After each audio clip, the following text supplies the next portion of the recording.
देखिए, दूसरे चरण का मतदान जो है वो 26 अप्रैल को होनी है। 5 लोकसभा सीट बिहार के ऐसे हैं जिन पर वोटिंग होगा, मतदान होगा 26 अप्रैल को। पांचों लोकसभा सीट जो हैं वो जदयू कोटे के हैं, मतलब जदयू के प्रत्याशी वहां से चुनाव लड़ रहे हैं। और यही कारण है कि बिहार के सीएम, बिहार के मुख्यमंत्री नीतीश कुमार जो हैं वो अपना एड़ी चोटी का जोड़ लगाए हुए हैं अपने प्रत्याशियों को जिताने के लिए। चाहे पूर्णिया की बात कीजिए, कटिहार की बात कीजिए या भागलपुर की बात कीजिए, 5 सीटें ऐसी हैं जहां पर जदयू के प्रत्याशियों का किस्मत ईवीएम में 26 अप्रैल को बंद होगा। खबर लगातार हम चला रहे हैं कि इस बार चुनाव प्रचार में इतनी सुस्ती क्यों दिख रही है, क्यों प्रधानमंत्री नरेंद्र मोदी सिर्फ पूर्णिया में आए और प्रचार करके वापस चले गए। अब देखिए, क्या चिराग पासवान चुनाव प्रचार में नहीं जाएंगे, ये भी चर्चा का विषय था, लेकिन इन सभी बातों पर अब पूर्ण विराम लग गया है। कल कटिहार में अमित शाह पहुंचे थे। अमित शाह ने कटिहार में वोट मांगा है, मतलब बीजेपी के जो फायर ब्रांड नेता हैं, देश के दूसरे सबसे बड़े नेता अमित शाह, उनका बिहार दौरा हुआ।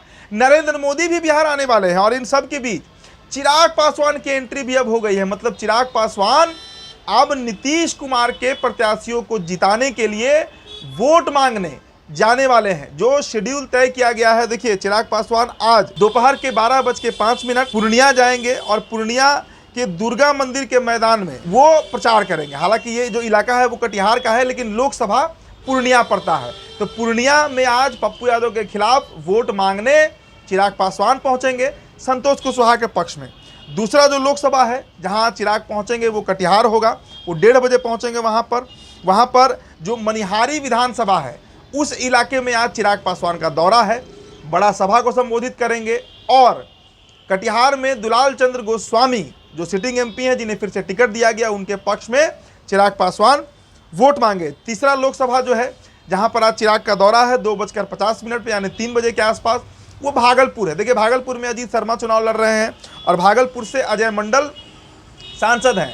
तो अजय मंडल के पक्ष में चिराग पासवान जो है वो 3 बजे आज सभा को भागलपुर में संबोधित करेंगे। अब इसका गुणा गणित समझिए। देखिए, नीतीश कुमार, ऐसा लग रहा था कि इस चुनाव में अलग थलग पड़ गए हैं, बीजेपी उनका साथ नहीं दे रही है, चिराग पासवान उनसे मुंह मोड़ चुके हैं, लेकिन इन सभी बातों पर अब पूर्ण विराम लगा है।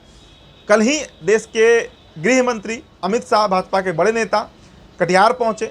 अब खबर है कि नरेंद्र मोदी भी 1-2 दिन के अंदर बिहार का दौरा करेंगे और कटिहार और भागलपुर में जाकर नीतीश के प्रत्याशियों के लिए वोट मांगेंगे। साथ ही साथ चिराग पासवान का भी दौरा है। जीतन राम मांझी भी हो सकता है कि आज मंच पर दिख सकते हैं। मतलब दलित वोटों को एक तरफा करने के लिए चिराग और मांझी का जो फैक्टर है उसको एक साथ लाने का प्रयास किया जाएगा। तो नीतीश कुमार को थोड़ा सबल तो जरूर मिला होगा, साथ ही साथ उनके प्रत्याशियों को, चाहे भागलपुर के अजय मंडल हो, कटिहार से दुलाल चंद्र गोस्वामी हो या पूर्णिया से संतोष कुशवाहा ही क्यों ना हो। तो 5 लोकसभा सीटों पर 26 अप्रैल को वोटिंग है।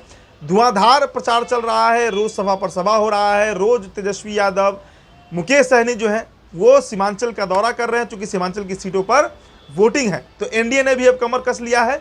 एक साथ बीजेपी, लोजपा और जदयू मंच पर दिखेगी। फिलहाल इस खबर में इतना ही। बहुत बहुत शुक्रिया।